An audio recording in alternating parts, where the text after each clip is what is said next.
अच्छा बच्चों, आज हम न्यूट्रॉन के बारे में अध्ययन करेंगे।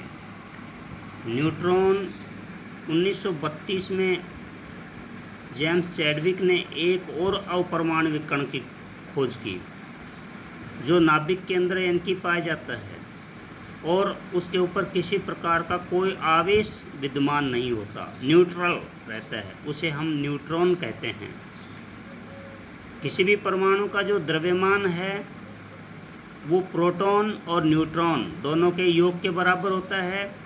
तो इसमें हम ये कह सकते हैं कि द्रव्यमान के अंदर इसका जो द्रव्यमान है प्रोटॉन के द्रव्यमान के यानी बराबर होता है।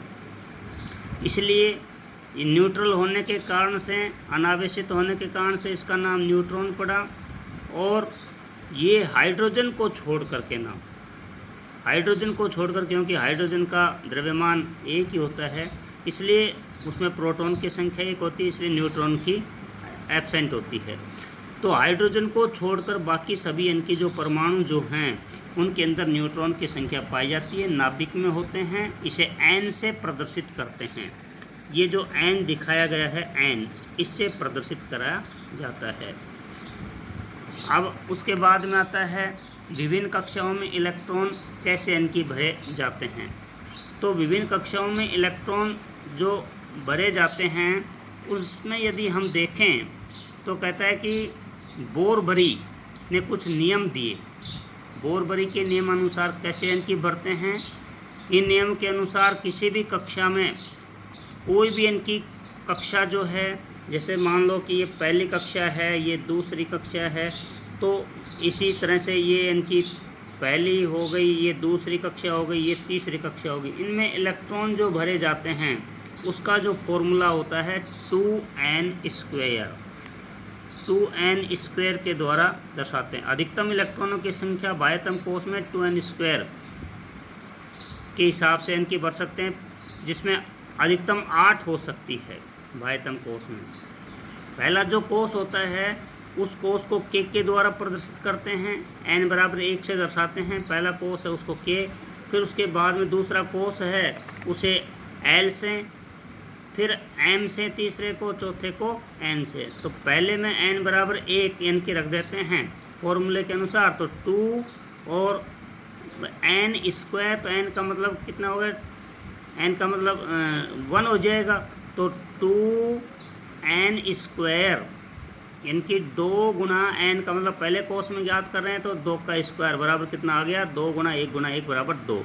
ऐसे दूसरे में ज्ञात कर लेंगे तो 2n² दूसरे में इनकी, तो n की जगह 2 कर देंगे, तीसरे में n की जगह 3 कर देंगे, तो 8, 18, ऐसे इनकी 32 ये इलेक्ट्रॉन भरे जाते हैं। अब ये इलेक्ट्रॉन जो हैं इसमें कहता है कि जो सबसे बाह्यतम जो कोश जो होता है, बाह्यतम कोश के अंदर इलेक्ट्रॉनों की संख्या अधिकतम 8 हो सकती है। जैसे पहला कोश है, इसमें 2 इलेक्ट्रॉन भरने के बाद में ये स्थायी हो जाता है, फिर उसके बाद में अगला कोश दूसरा जो है वो शुरू करते हैं। तो इसमें 3, जैसे मान लो कि 2 तो ये पहले में गए, तीसरा इसमें दूसरे में गया, फिर चौथा इसमें गया, पाँचवा भी इसी में गया, छठा, सातवां और 8वां भी इनकी इसी के अंदर इनकी चला गया। इस प्रकार से इनकी 8 इलेक्ट्रॉन जो पूरे इनकी भर जाते हैं। जब इलेक्ट्रॉन पूरे भर जाते हैं तो फिर नया कोश शुरू होता है 8 के बाद में। तो सबसे भारी कोश में इलेक्ट्रॉनों की अधिकतम संख्या 8 हो सकती है। अब उसके बाद में जैसे 11 नंबर पर सोडियम परमाणु आता है, तो पहले में 2 गए, दूसरे में 8 गए, 2 और 8 कितने हो गए, 10, और परमाणु संख्या इसकी कितनी, 11। तो जो 11वां इलेक्ट्रॉन है एक, वो तीसरे इनकी कोश के अंदर जाएगा।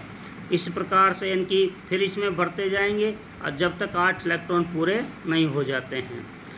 किसी परमाणु में दिए गए कोश में इलेक्ट्रॉन तब तक स्थान नहीं लेते हैं। मान लेते हैं कि ये जब तक इनकी पहला कोश पूर्ण रूप से नहीं भर जाता, अर्थात 2 इलेक्ट्रॉन नहीं आ जाते, तब तक इससे अगले कोश में इलेक्ट्रॉन नहीं जाते हैं। जब दूसरा कोश से इनकी पूर्ण रूप से नहीं भर जाता, अर्थात 8 इलेक्ट्रॉन पूरे नहीं हो जाते, तब तक तीसरे कोश में इलेक्ट्रॉन नहीं जाते हैं। इस प्रकार से इनकी इलेक्ट्रॉन जो हैं भरे जाते हैं कोश के अंदर, और इस प्रकार से क्रमानुसार कक्षाएं इनकी बढ़ती जाती हैं।